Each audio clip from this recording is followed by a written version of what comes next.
और नए मिसकी ललिता महारानी आए मैं तेरे द्वार। तुम बिन मैया लागे न जिया हमार।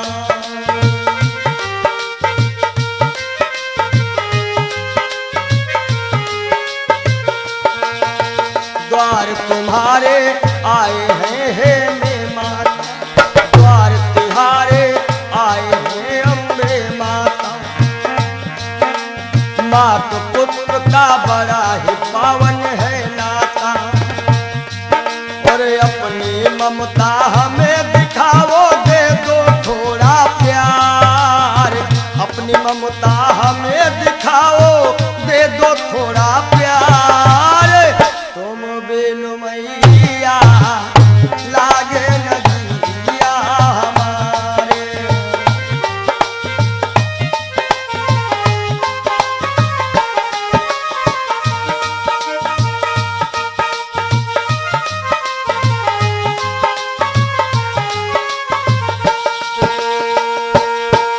और सारी दुनिया दरस के खातिर आती है। जय माता दी।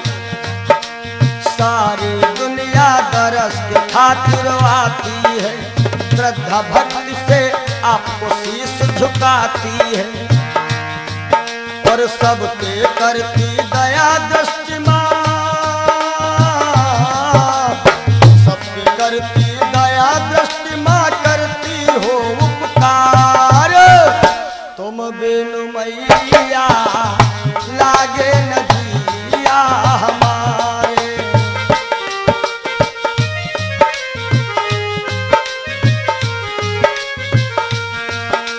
नए मिसकी ललिता महारानी आए हम तेरे द्वारे।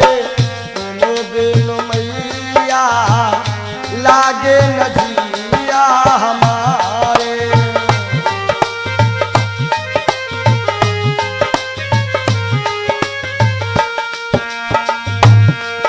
और अंधन को आंखें, निर्धन को माया दो। जय माता दी। अंधन को आंखें, निर्धन को माया दो। और बांझिन को लालन, और सभी को दाया दो। दया दृष्टि हम पर भी कर दो, हम तो रहे पुकारे। दया दृष्टि हम पर भी कर दो, हम सब रहे पुकारे। तुम बिन मैया लागे न जिया हमारे।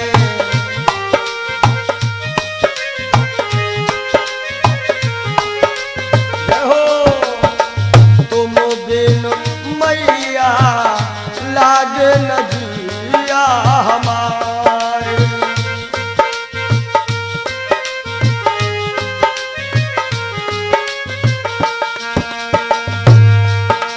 चरणों पर शिव गोविंद शीश झुकाता है।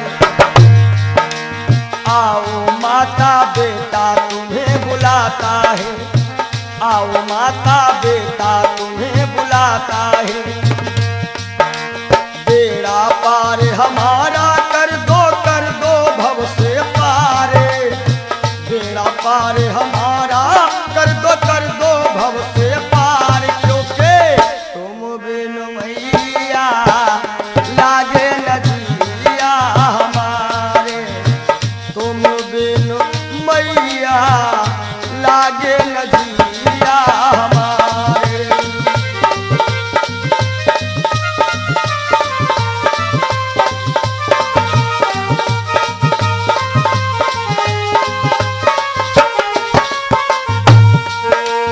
नए मिसकी ललिता महारानी सच्चा तेरा द्वारे। नए मिसकी ललिता महारानी सच्चा तेरा द्वारे। तुम बिन मैया लागे न जिया हमारे। तुम बिन मैया लागे न जिया हमारे। तुम बिन मैया लागे न जिया हमारे। तुम बिन मैया लागे न